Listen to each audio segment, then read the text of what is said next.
Good morning बच्चों genetics का जो प्रिंसिपल ऑफ इनहेरिटेंस का जो 4th नंबर लेक्चर होता है, 4 नंबर लेक्चर जो होता है इंटरजेनिक इंटरेक्शन का मेंडेलियन इनहेरिटेंस के बारे में पढ़ेंगे। एंड इसमें जो टॉपिक है हम पढ़ेंगे, इसमें जो टॉपिक है इन टॉपिक को जब हम देखेंगे तो पहला टॉपिक होता है इसमें से डाइहाइब्रिड क्रॉस, फिर आता है ट्राइहाइब्रिड क्रॉस, फिर आता है टेस्ट क्रॉस। मैं ये क्या करूंगा कि इस लेक्चर को लेक्चर 4 में जो जो कंटेंट है देख लो। कंटेंट तो हमें पहले dihybrid cross, trihybrid cross and test cross इनको पढ़ेंगे। उसके बाद डिफरेंट जो क्वेश्चंस होता है मेंडल क्यों सक्सेस हुआ था, उनका जो थीसिस था, उनका जो वर्क था, पी प्लांट के ऊपर जो एक्सपेरिमेंट था वो क्यों हाईलाइट नहीं हुआ उसके बारे में पढ़ेंगे। एंड उसके बाद हमें पढ़ेंगे मेंडल का जो लॉ है वो क्या है। इसको मैंने 3 पार्ट में पढ़ाऊंगा एंड जो 3 पार्ट में पढ़ाऊंगा तो उसको हमें एक एक करके पढ़ेंगे, ठीक है। पहला टॉपिक का नाम है डाइहाइब्रिड क्रॉस।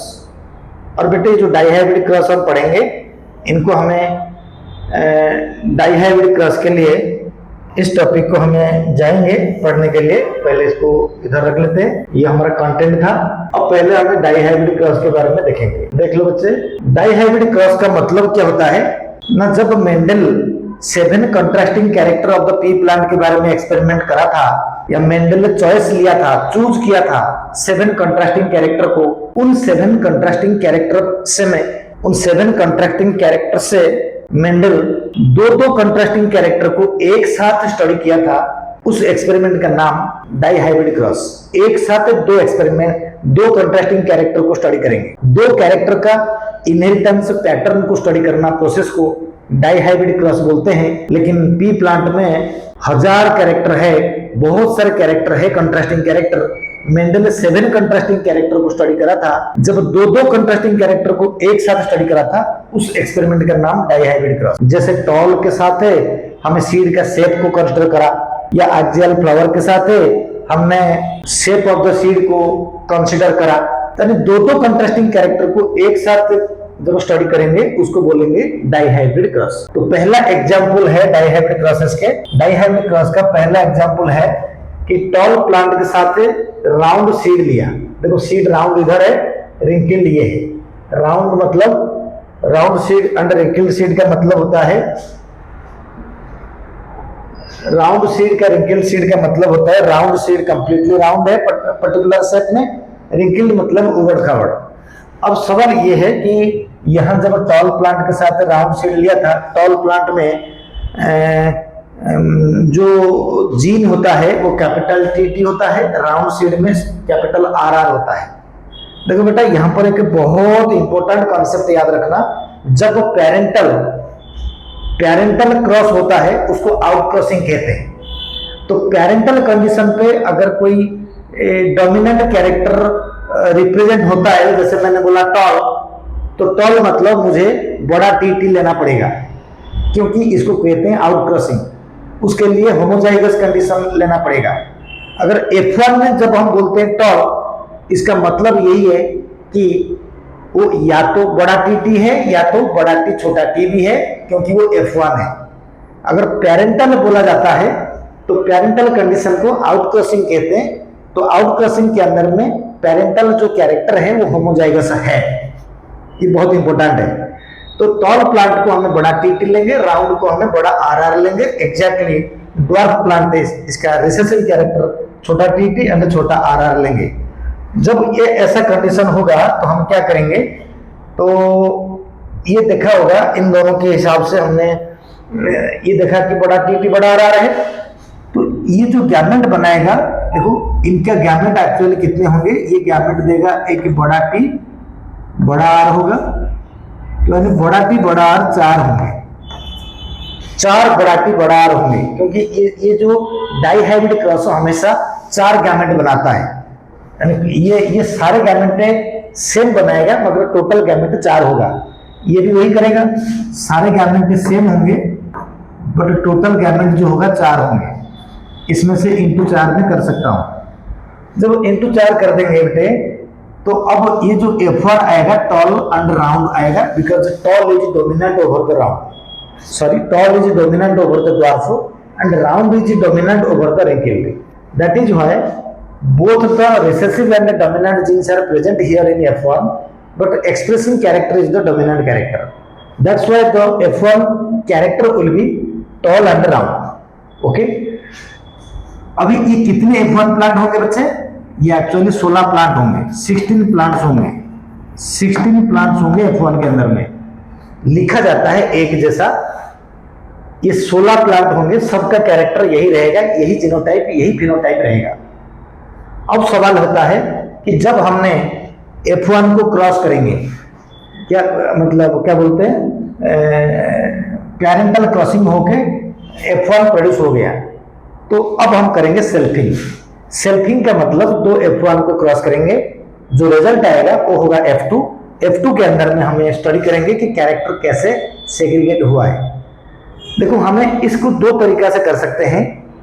जब हमको पता है कि ये डाइहाइब्रिड क्रॉस है, तो हमको ये भी पता है कि ये 4 वैरायटी प्लांट बनाएगा, 4 वैरायटी प्लांट बनाएंगे। ठीक है, बड़ा टी बड़ा आर एक साथ रहेंगे 9 बार, 9 प्लांट होंगे। फिर बड़ा टी छोटा आर के साथ 3 प्लांट होगा, छोटा टी बड़ा आर के साथ 3 प्लांट होंगे, और छोटा टी छोटा आर के साथ 1 प्लांट होगा। ये पता है। अगर मैं एक बार चेकरबोर्ड अगर करके दिखाता हूं तुम लोगों को, तो एक बार अगर हमें चेकरबोर्ड कर देंगे तो कैसे चेकरबोर्ड होगा देखेंगे। जैसे मैंने यहाँ पर कहता हूँ कि सेल्फिंग करेंगे, इधर देखो सेल्फिंग को हमें दिखाते हैं, ये सेल्फिंग है। सेल्फिंग किसको कहते हैं ना, 2 F1 को क्रॉस कर देंगे, इसको हम बोलते हैं सेल्फिंग। तो F1 में जो गैमेट होता है, capital T small t, capital R small r होता है। ये जो गैमेट होता है, अगर मैं इसको मेल के लिए कहता हूँ, मेल के लिए F1 में एक होगा मेल, एक होगा फीमेल। तो जो मेल के लिए 4 गैमेट बनेगा। गैमेट बनाने का तरीका, कैपिटल T कैपिटल R एक गैमेट होगा, फिर कैपिटल T के साथ स्मॉल r होगा, स्मॉल t के साथ कैपिटल R होगा, एंड स्मॉल t के साथ स्मॉल r होगा। इस तरीका से एक F1 4 गैमेट बनाएगा। दूसरा F1 जो होगा, capital T small t capital R small r जो होगा, इसको हमें फीमेल बोलेंगे। ये भी 4 गैमेट बनाएगा, capital T capital R, capital T small r, small t capital R and small t small r। इस तरीका से ये भी 4 गैमेट बनाएगा। तो गैमेट बनाने के बाद यानी F1 जब एक्चुअली क्रॉस होता है, रियल में होता क्या है, रियल में गैमेट ही क्रॉस करता है, गैमेट ही क्रॉस करता है। तो 4 गैमेट क्रॉस होंगे, 4 से 16 प्लांट बनेंगे। कैसे बनेंगे ये 16 प्लांट? इसको एक बार जैसे ट्रेडिशनल वे में हमें करेंगे। ट्रेडिशनल वे में हमें इनको, इन गैमेट को हम क्या करेंगे, चेकरबोर्ड बनाएंगे। चेकरबोर्ड जब ट्रेडिशनल वे में बनाएंगे, देखो हम इधर से ट्रेडिशनल वे में चेकरबोर्ड बनाया, और थोड़ा पीछे लेता हूँ, तो ये जो होता है मैं चेकरबोर्ड बना रहा हूँ। तो यहाँ से ट्रेडिशनल तरीका से जब चेकरबोर्ड हम बनाएंगे, कैसे बनाएंगे देखो, इधर से 1 2 3 16 बॉक्स बनाना पड़ेगा, क्योंकि डाइहाइब्रिड क्रॉस है, और डाइहाइब्रिड में 16 प्लांट बनता है F2 में। मैं F2 बना रहा हूँ। तो यहाँ पर क्या कर देंगे, मैंने यहाँ पर लिख दिया इधर वाला मेल के लिए, नीचे वाला फीमेल के लिए गैमेट दे रहा हूँ।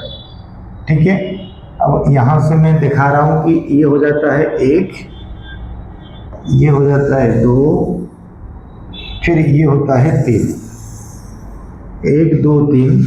अब यहाँ जो होता है capital T capital R gamete आया, कैपिटल T के साथ स्मॉल r आया, स्मॉल t के साथ capital R and small t small r, ये गैमेट है।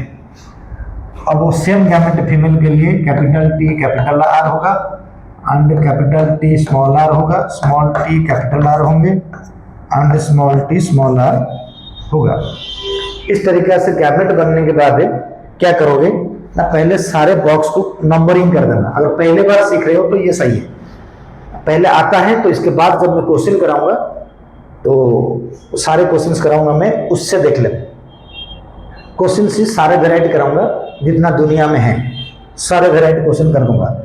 अब पहले बार जो पढ़ता है वो इसको देखेगा। तो सबसे पहले मैंने नंबरिंग कर दिया, 1 नंबर कर दिया, 2 नंबर इधर से दिया, 3 नंबर, 4 नंबर, 5 नंबर, 6 नंबर, 7 8 9 10 11 12 13 14, 15 और 16। तो ये जो 16 बॉक्स मैंने बनाया, तो इस 16 बॉक्स के अंदर में मैं अगर इसको थोड़ा सा पेन को बढ़ा के रखूंगा तो ये दोनों क्या बन जाएंगे, ये दोनों बन जाएंगे कैपिटल टी। अगर मैं रेड में लिखता हूँ, देखो कैसे दिखता है, अगर दिखता है तो बड़ा टी, बड़ा आर, बड़ा आर। फिर इधर आएगा बड़ा टी, यही मल्टीप्लाई होता है। जिस रूप में होता है उसका रो और कॉलम को मल्टीप्लाई करना होता है। एंड बड़ा आर जो होता है छोटा आर होता है। अब इधर से बड़ा टी, छोटा टी, बड़ा आर होता है, बड़ा आर होता है। इधर से बड़ा टी, छोटा टी, बड़ा आर, छोटा आर होता है। याद रखना ये जो लाइन है, ये जो लाइन है ना, ये पूरे बड़ा टी, छोटा टी, बड़ा आर, छोटा आर होता है। इधर से बड़ा टी, छोटा टी, बड़ा आर, छोटा आर। इधर भी बड़ा टी, छोटा टी, बड़ा आर, छोटा आर होता है। अब हमें ये वाला जो करेंगे, देखो बड़ा टी रहेगा, कहाँ रहेगा, बड़ा टी, कैपिटल टी, बड़ा आर, छोटा आर। इधर रह जाएगा बड़ा टी, छोटा टी, बड़ा आर, बड़ा आर। इधर रह जाएगा दो बड़ा टी रहेगा और दो छोटा आर रहेंगे। इधर रह जाएंगे बड़ा टी, छोटा आर, छोटा आर। अब इधर रह जाएंगे छोटा टी, बड़ा आर, बड़ा आर। इधर रह जाएगा छोटा टी, बड़ा आर, छोटा आर। इधर रह जाएगा छोटा टी, बड़ा आर, छोटा आर। यहाँ पर छोटा टी, बड़ा आर, सॉरी, छोटा आर, छोटा आर। तो इस तरीका से हमने बॉक्स बना दिया। अगर ये बॉक्स बनाने के बाद थोड़ा सा छोटा करके राइट साइड में अगर मैं इसको लिखना चाहूँगा, आपने देख लिया होगा मैं बनाते वक्त, यहाँ पर मैं राइट साइड में क्या लिखूंगा ना, नंबर 1। देखो जो capital T and capital R दोनों एक साथ इनहेरिट करने वाला प्लांट जो होता है वो 9 बार होंगे। गिनो कौन सा घर में है ना, 1 नंबर में है, नंबर 1 में है, नंबर 2 में है, नंबर 3 में है, नंबर 4 में है, 5 में है, 5 में है, फिर 7 में है, 7 के बाद 9 में है, 9 के बाद 13 में है, 1 2 3 4 5 9 के बाद और क्या होगा, 9 के बाद और कम पर 1 2 3 4 5 1 2 3 4 5 7 9 10 9 में होंगे, 10 होगा एंड 13 होगा। तो 3 3 6 3 9, तो ये टोटल हो जाएंगे 9। तो यही 9 प्लांट होंगे, जिसमें यही 9 प्लांट होंगे जिसके अंदर में दोनों डोमिनेंट जीन होंगे। कैसे होंगे, दोनों डोमिनेंट जीन होंगे। तो इसलिए टॉल एंड राउंड होंगे, टॉल एंड राउंड इसमें होंगे। तो कम से कम एक डोमिनेंट जीन, एक रिसेसिव जीन, ये कौन सा होंगे देख लो। 6 नंबर होगा, 7 नंबर होगा, एंड मैंने इधर से लिखा नहीं, ये क्या हो जाएगा, बड़ा टी, छोटा आर, छोटा आर, बड़ा टी, छोटा आर, छोटा आर। अच्छा, मैं बड़ा टी, छोटा टी कहाँ का आ गया, यहाँ पर 6 नंबर आ रहा है, 6 नंबर आ रहा है, 7 नंबर भी 7 नंबर नहीं आ रहा है, खाली बड़ा टी है। 14 नंबर आ रहा है, 14 नंबर आ रहा है, और कहाँ पर है, 8 नंबर आ रहा है, 8 आ रहा है। तो ये 3 होंगे। तो छोटा टी के साथ है बड़ा आर, देख लो, छोटा टी के साथ है बड़ा आर, ये 3 है, ये 3 होंगे, यानी 11 12 15, 11 12 15, ये टोटल 3 हो जाएंगे। अब छोटा टी के साथ छोटा आर, सिर्फ 16 नंबर प्लांट होगा जो 1 कहलाएगा। तो 1 अगर होगा तो इसको क्या बोलेंगे, टोटल रेशियो क्या हो जाएगा, इनका फिनोटाइपिक रेशियो हो जाएगा, कितना हो जाएगा ना, 9:3:3:1। बेटा कोई भी डाइहाइब्रिड क्रॉस हो अगर पी प्लांट हो तो फिर जो डाइहाइब्रिड क्रॉस का जो फिनोटिपिकल रेशियो होगा वो 9:3:3:1 होगा। टोटल प्लांट 16 होंगे।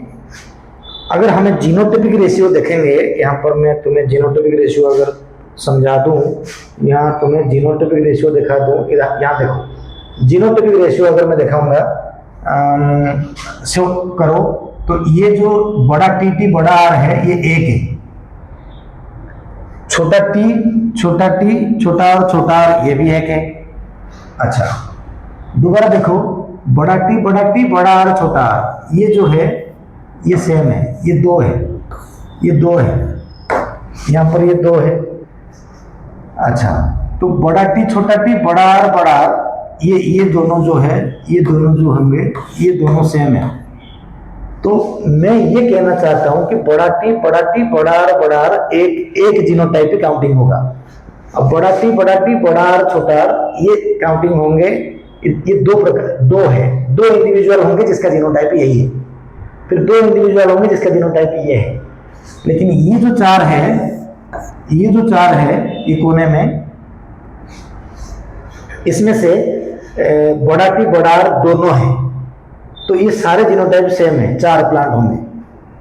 तो इन सबको जब तुमने कैलकुलेट करोगे तुम्हारा जीनोटाइप डाइहाइब्रिड क्रॉस का जीनोटाइप आएगा 1 बार 4, 4 बार 2 एंड 4 बार 1, ऐसा जीनोटाइप आएगा। मतलब जो जीनोटाइप आएगा 4:2 2 पावर 4:2 1 पावर 4, यानी टोटल जो मिलाएंगे तो 9 जीनोटाइप से प्रोड्यूस होंगे डाइहाइब्रिड क्रॉस के अंदर में, 9 जीनोटाइप से प्रोड्यूस होंगे डाइहाइब्रिड क्रॉस के अंदर में। तो ये होता है जीनोटाइप, ये होता है फिनोटाइप, ये फिक्स्ड होता है। दोबारा कहता हूँ, 1 बार 4, 4 बार 2, 4 बार 1, यही है जीनोटाइप डाइहाइब्रिड क्रॉस का, मटर प्लांट का, पी प्लांट का, राइट। तो इस तरीका से हमने जो देखा टॉपिक के अंदर में कि डाइहाइब्रिड क्रॉस के अंदर में क्या क्या कंसेप्ट था, इसके अंदर मैंने दिखाया। पहले क्रॉस करा, इसको करा। यही क्वेश्चन को हमें शॉर्टकट में भी डायरेक्ट कर सकते थे, अगर हम चाहें तो मैं दूसरा एग्जाम्पल में डायरेक्ट करूंगा, चेकर बोर्ड को बिना करे हुए डायरेक्ट कर सकता हूं, मैं करके दिखाऊंगा, ठीक है। अब हमें इसी टॉपिक के अंदर में, इस टॉपिक को अगर हमें देखेंगे डाइहाइब्रिड क्रॉस का दूसरा एग्जाम्पल लेके देखेंगे। एक एग्जाम्पल नंबर 2 देख लो बेटे डाइहाइब्रिड क्रॉस का। मैंने लिया एक्सियल फ्लावर के साथ है white colour and terminal flower के साथ है वायलेट कलर। जैसे कि हमको पता है कि जो एक्सियल फ्लावर होता है वो डोमिनेंट होता है टर्मिनल के हिसाब से, एंड वायलेट फ्लावर जो होता है वो डोमिनेंट होता है व्हाइट फ्लावर के हिसाब से। ये पी प्लांट का कंसेप्ट है, राइट।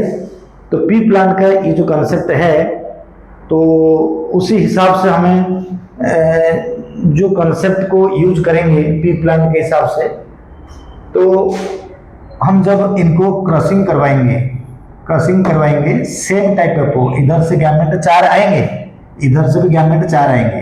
अगर मैं यहाँ से चारों गैमेट को दिखाऊं आपको, यहाँ से 4 गैमेट को दिखाऊं, बड़ा ए के साथ है छोटा भी, यही गैमेट रहेगा 4 बार। इसमें भी रहेगा छोटा ए के साथ है बड़ा भी, यही गैमेट रहेगा 4 बार। जब प्लांट आएंगे F1 आएगा, बड़ा ए छोटा है, बड़ा भी छोटा भी रहेगा, ये रह जाएगा एक्सियल एंड ये रह जाएगा axial flower and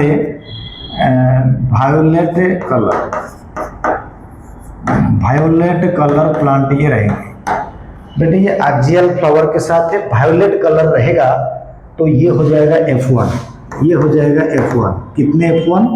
all 16 plants जो होंगे, all 16 plants have a same genotype and phenotype, same genotype and phenotype। phenotype क्या हो जाएगा ना, जो हमने लिखा axial flower, but axial flower का मतलब ये है, ये कि पी प्लांट होगा तो ये पी प्लांट के साथ है ना, जो फ्लावर होंगे एक्सिस में रहेंगे, लैटरल में नहीं, ऐसे रहेंगे, ये था एक्सियल। और जो पी प्लांट में टर्मिनल फ्लावर होगा वो टॉप में बनेगा। टर्मिनल डोमिनेंट नहीं है, एक्सियल डोमिनेंट है। अगर इन दोनों प्लांट को क्रॉसिंग करवाएंगे, जो न्यू प्लांट होगा F1 में, उनमें फ्लावर एक्सिस में बनेगा, यही है F1। अब जो बेटा हमें F1 को थोड़ा क्रॉस करवाएंगे, सेल्फिंग करवाएंगे, इधर देखोगे सेल्फिंग कराएंगे। सी, अगर मैं सेल्फिंग कर दूंगा, सेल्फिंग का मतलब F1 को F1 में क्रॉस करते हैं, तो मैंने F1 को F1 में क्रॉस करवा दिया, तो उसमें से AA बड़ा भी छोटा भी क्रॉसिंग हुई थी, AA बड़ा भी छोटा भी क्रॉसिंग होगा। इसमें से जो प्लांट आएंगे, कितने प्रकार का प्लांट आएंगे ना, बड़ा ए के साथ बड़ा भी, मतलब एक्सियल एंड वायलेट फ्लावर। इसको मैं लिख भी देता हूँ, नहीं तो एक्सियल के साथ एक्सियल एंड वायलेट फ्लावर आएंगे कितने, एक्सियल वायलेट फ्लावर आएंगे 9 पक्का आएंगे। तो बड़ा ए के साथ छोटा भी, यानी एक्सियल आएगा, एक्सियल एंड व्हाइट फ्लावर आएंगे, व्हाइट फ्लावर आएंगे 3। तो यहाँ देखेंगे तो फिर ये आ जाएगा, टर्मिनल के साथ वायलेट आएगा, टर्मिनल एंड वायलेट ये आएंगे 3, एक डोमिनेंट जीन। लास्ट में टर्मिनल एंड व्हाइटी जो फ्लावर होंगे, टर्मिनल एंड व्हाइट फ्लावर जो होंगे, व्हाइट फ्लावर जो होगा वो 1 होगा। तो इस तरीक़ा से जैसे हम देखेंगे, इसके अंदर में क्या है ना, ये जो रेशियो आ जाएगा 9:3:3:1, इनको बोलेंगे फिनोटिपिकल रेशियो। ये फिनोटिपिकल रेशियो यही आएगा। एंड जीनोटिपिकल रेशियो वो भी फिक्स होगा, 4:2^4:1/4। ये जीनोटिपिक रेशियो ये हमेशा रहेगा। तो कोई भी डाइहाइब्रिड क्रॉस हो, बिना चेकर बोर्ड में हमें पता कर लेंगे कि 4 वेराइटी प्लांट बनेंगे, 2 डोमिनेंट जीन एक साथ होंगे 9 बार, एंड 1 डोमिनेंट जीन होगा 3 बार, दूसरा डोमिनेंट जीन होगा 3 बार, कोई डोमिनेंट जीन रहेगा नहीं प्लांट में, वो होगा 1 बार। टोटल प्लांट होंगे 16। अगर हमें इसके ऊपर क्वेश्चंस वगैरह करेंगे, मैं एक साथ क्वेश्चन से डिस्कस करूंगा, तो इसलिए मैं क्वेश्चन से नहीं कर रहा हूं। मान लीजिए कोई पूछ लिया, सपोज मैं बताता हूं कि एक डाइहाइब्रिड क्रॉस के अंदर में पेरेंटल कैरेक्टर कितना % है जो F1 में आएगा ना। F1 के अंदर में पेरेंटल कैरेक्टर्स, अगर मैं जो क्वेश्चन कर रहा हूं इसमें, इस क्वेश्चन के हिसाब से कोई भी नहीं है, क्योंकि एक्सियल व्हाइट फ्लावर एक पेरेंट है, टर्मिनल फ्लावर वायलेट फ्लावर दूसरा पेरेंट है। F1 के अंदर में एक्सियल एंड वायलेट हुआ तो कोई भी पेरेंटल कैरेक्टर आया नहीं। लेकिन जब सेल्फिंग हो जाएगा, सेल्फिंग होने के बाद एक्सियल वायलेट तो ठीक है आ गया, 9 प्लांट है, लेकिन एक्सियल के साथ व्हाइट आ रहा है 3, एंड टर्मिनल के साथ वायलेट आ रहा है 3, यानी 3 6 प्लांट होंगे जो पेरेंटल प्लांट जैसा होंगे। अगर हम परसेंटेज निकालेंगे 6/16 × 100, इस तरीके से हमें परसेंटेज भी निकाल पाएंगे क्वेश्चन के अंदर में। मैं दुनिया भर का सारे क्वेश्चन करूंगा, बड़े बड़े रिसर्च क्वेश्चन भी करूंगा, इसके ऊपर क्वेश्चन सेशन में करूंगा, चिंता मत करना।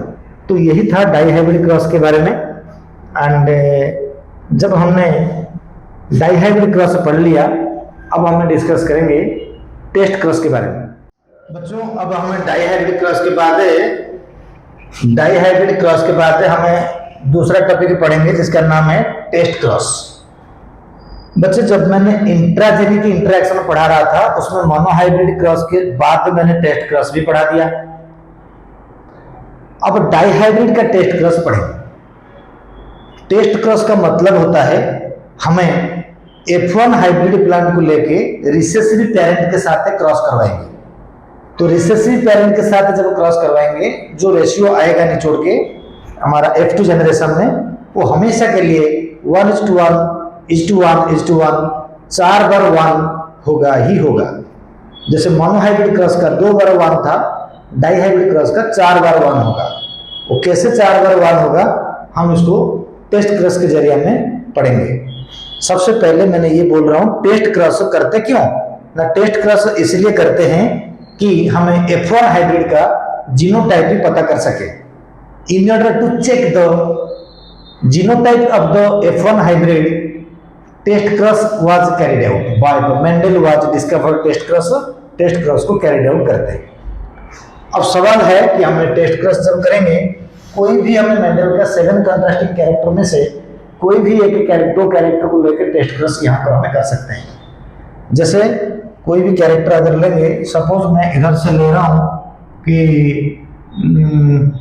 Round seed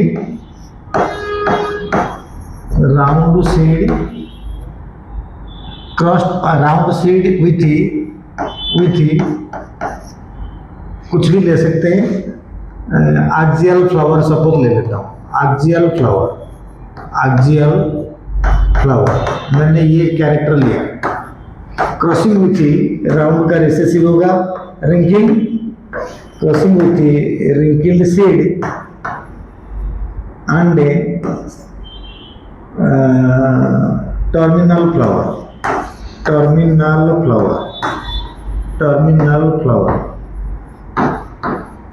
रिंकिल्ड seed with terminal flower.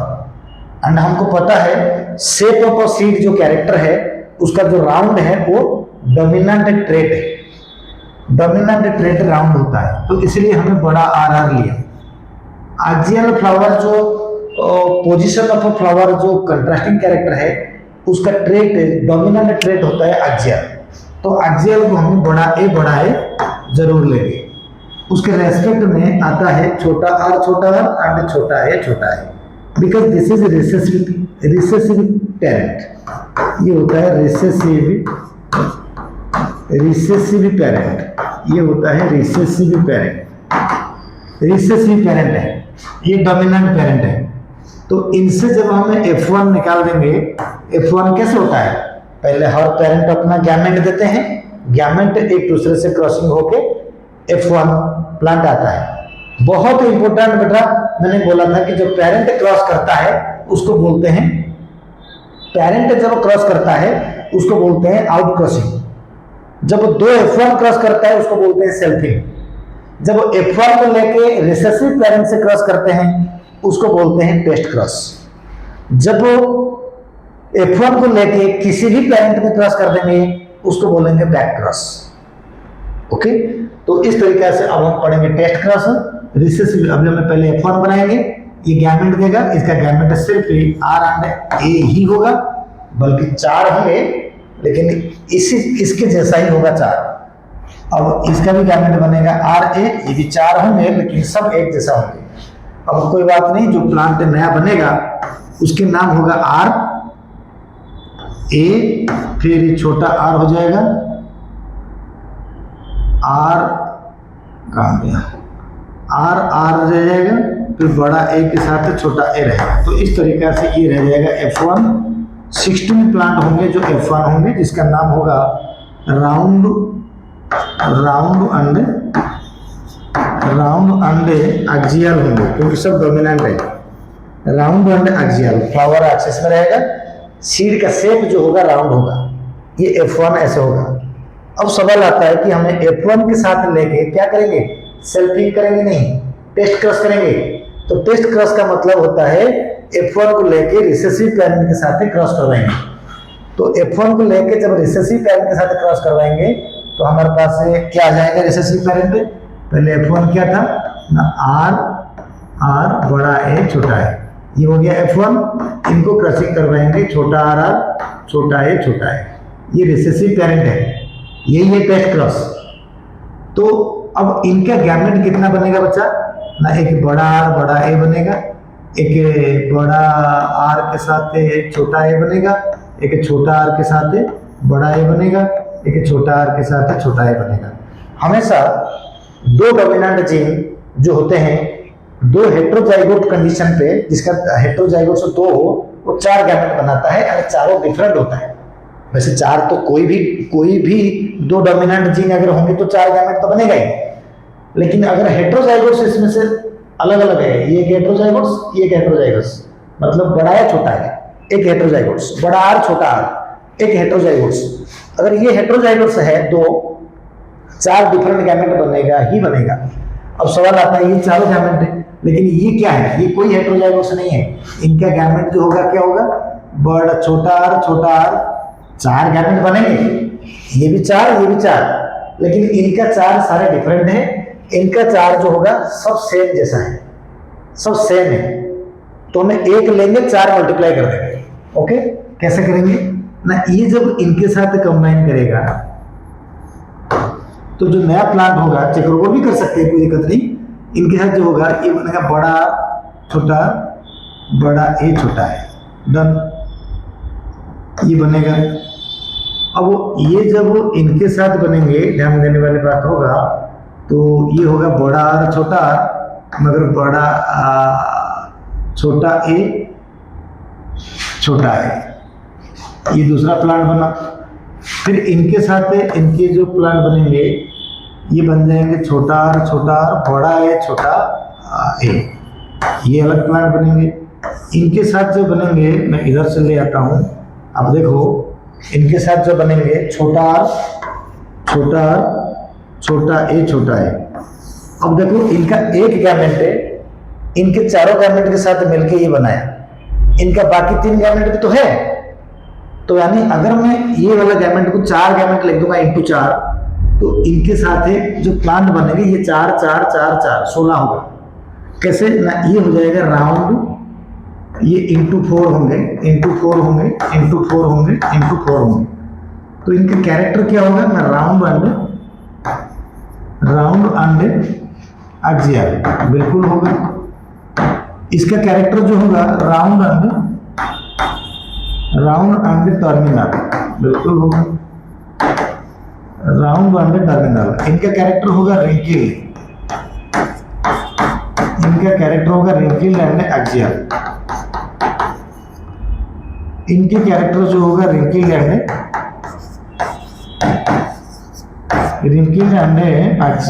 Terminal होगा, टर्मिनल होगा।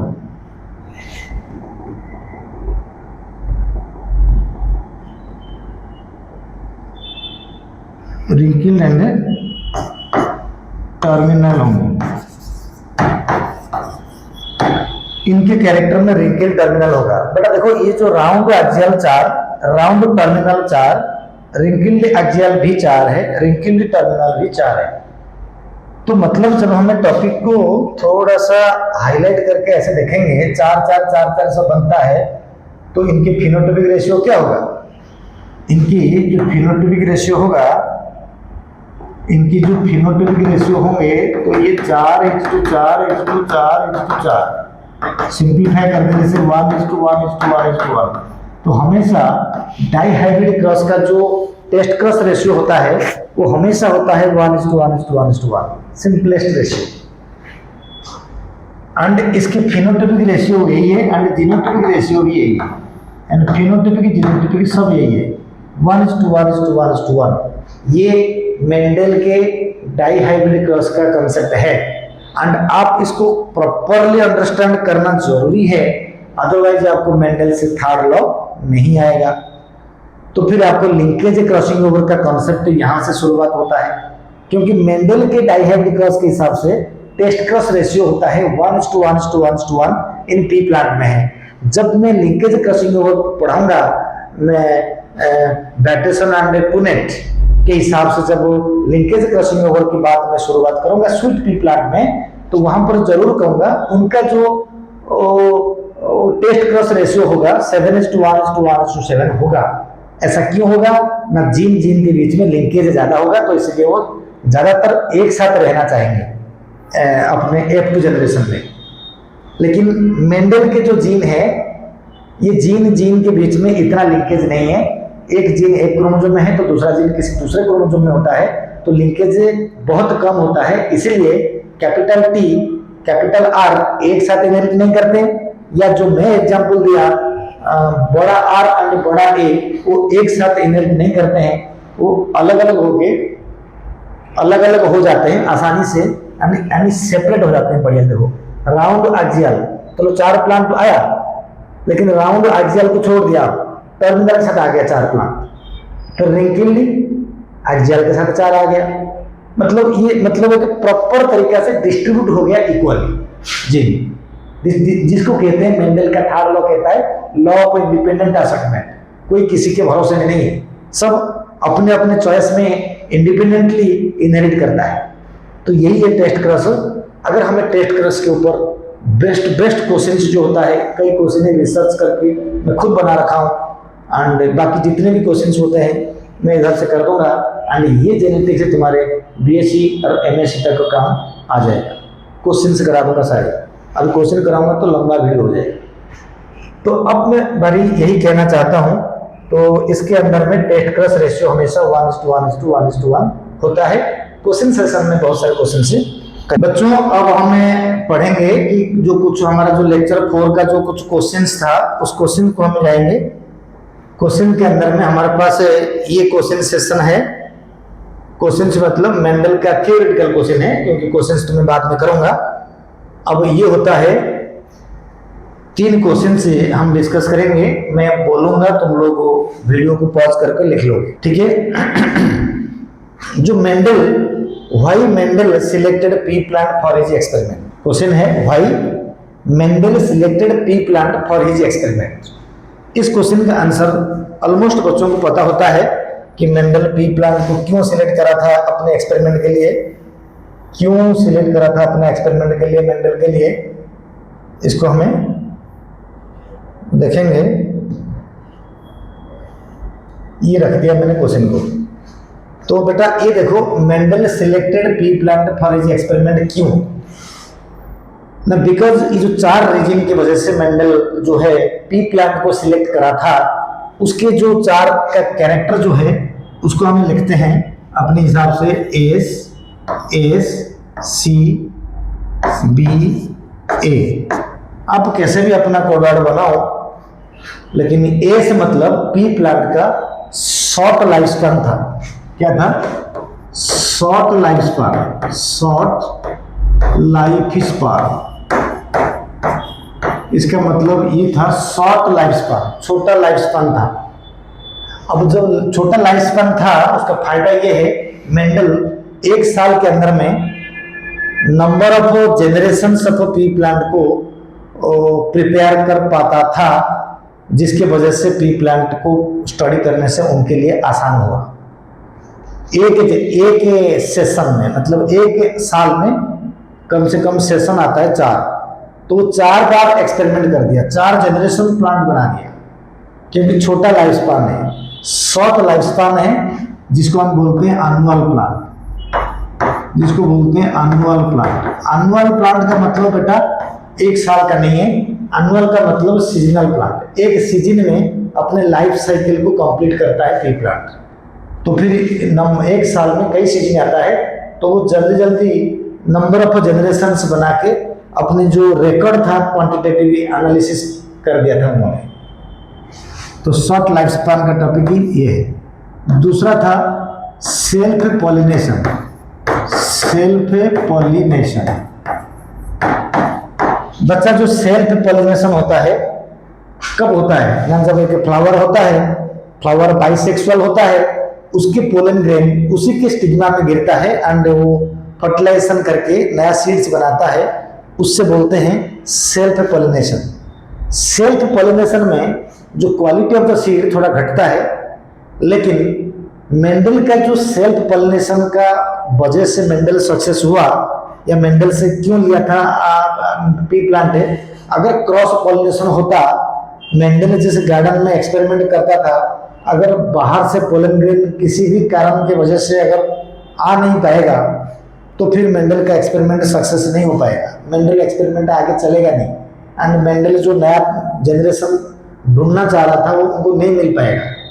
क्रॉस पॉलिनेशन में बहुत सारे प्रॉब्लम होगा, हवा नहीं होगा तो आ नहीं पाएगा, एंड क्रॉस पॉलिनेशन में और भी एक प्रॉब्लम होगा कि अगर कोई पॉलिनेटिंग एजेंट नहीं होंगे तो फिर पॉलिनेशन हो नहीं पाएगा, तो दिक्कत था। तो इसके अंदर में दिक्कत नहीं होगा क्योंकि फ्लावर जो है वो बाइसेक्सुअल है। तो ये एक ग्रेट रीजन था पी प्लांट को सिलेक्ट करने का। ये तो बुक का पॉइंट है, सब कुछ जो कहानी सबको पता होता है। मैं एक बात करूं, मेंडल को थोड़ी ना पता था कि एक्चुअल ये बात आप लोग लिखोगे नहीं, मेंडल को थोड़ी ना पता था कि पी प्लांट को लेने से ये ऐसे ऐसे होगा। ये सब ने जो तीनों साइंटिस्ट थे, Hugo de Vries and Carl Correns and Tschermak, ये तीनों साइंटिस्ट ही मेंडल के थीसिस को निचोड़ के एक प्रॉपर आइडिया देके उन्होंने ये बात बोला था उनके जो एक्सपेरिमेंट ऑफ प्लांट हाइब्रिडाइजेशन को। मेरा सवाल यही था कि भाई मेंडल तो पैदा हुआ था गार्डनर फैमिली में, वो तो मतलब गार्डन में ही पैदा हुआ था, एक तरीका से गार्डनर फैमिली में देखभाल करता था गार्डन को। गार्डन में जो प्लांट मिल गया एंड जो उनको अच्छा लगा वो एक्सपेरिमेंट करने लग गया एंड उनकी किस्मत अच्छा था कि वो सब सक्सेस हो गए। लेकिन उनकी पॉजिटिव वे में ये सब हम पढ़ते हैं।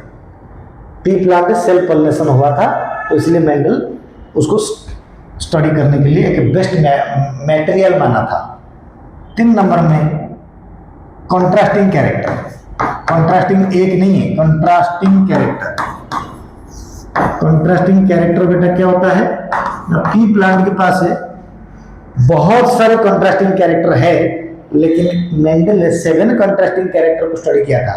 ऐसा बहुत सारे कैरेक्टर होगा तभी तो हमें किसी 7 को किसी 6 को स्टडी करके आगे हमारा एक्सपेरिमेंट को चेक करेंगे generation after generation.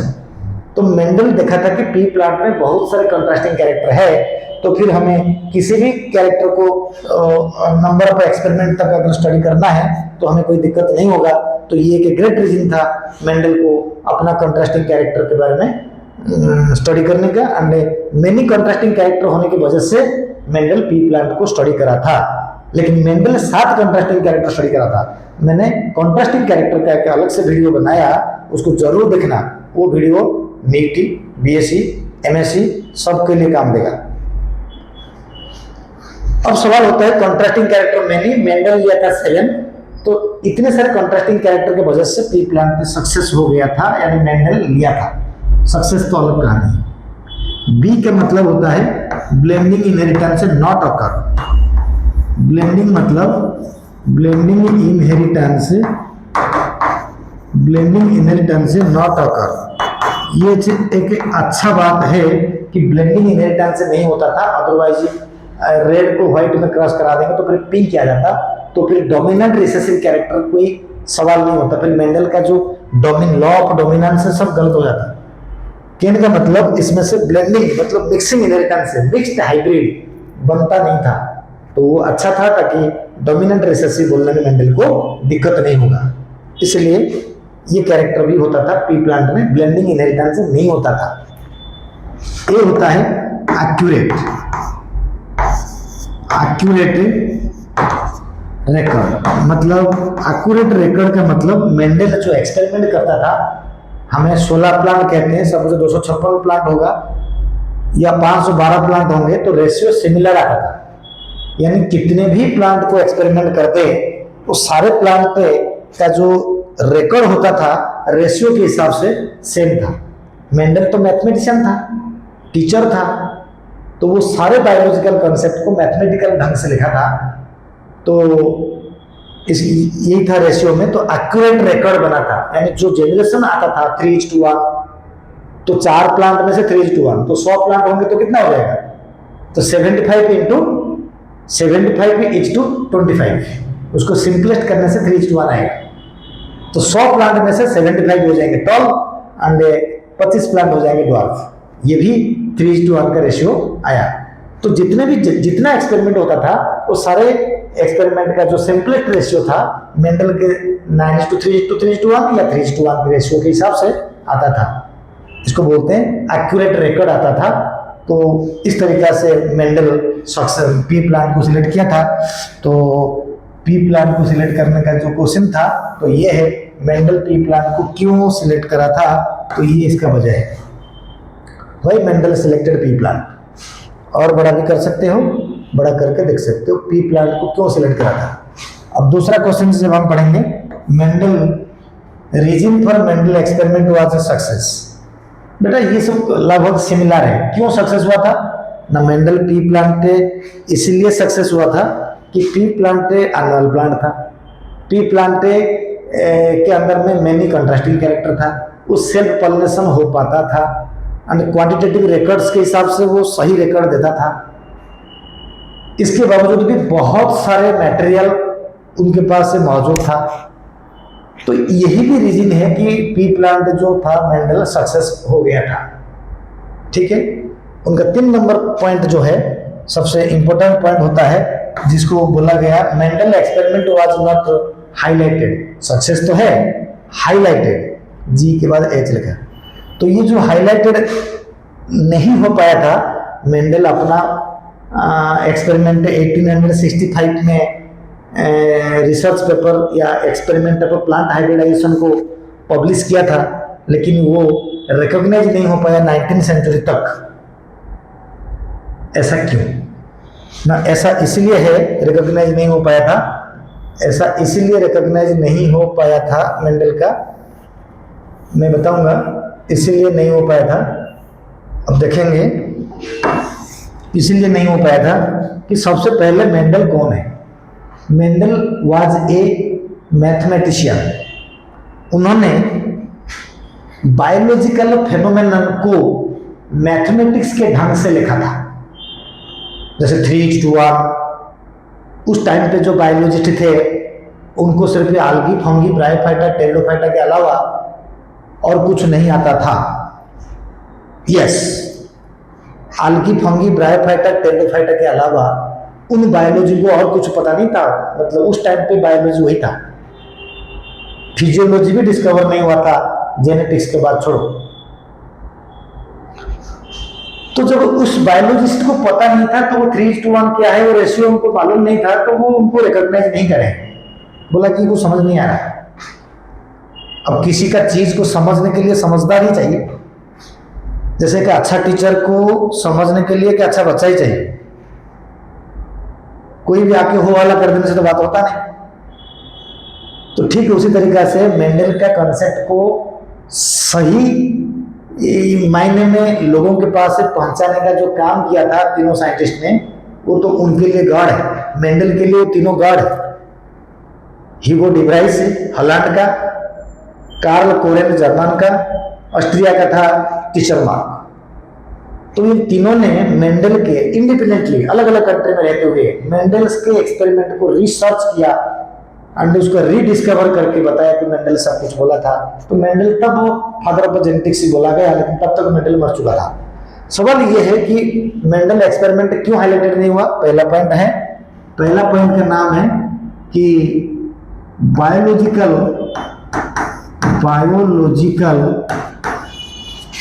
Phenomenon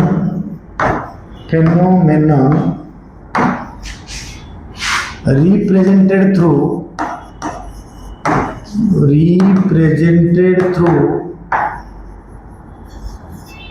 mathematical way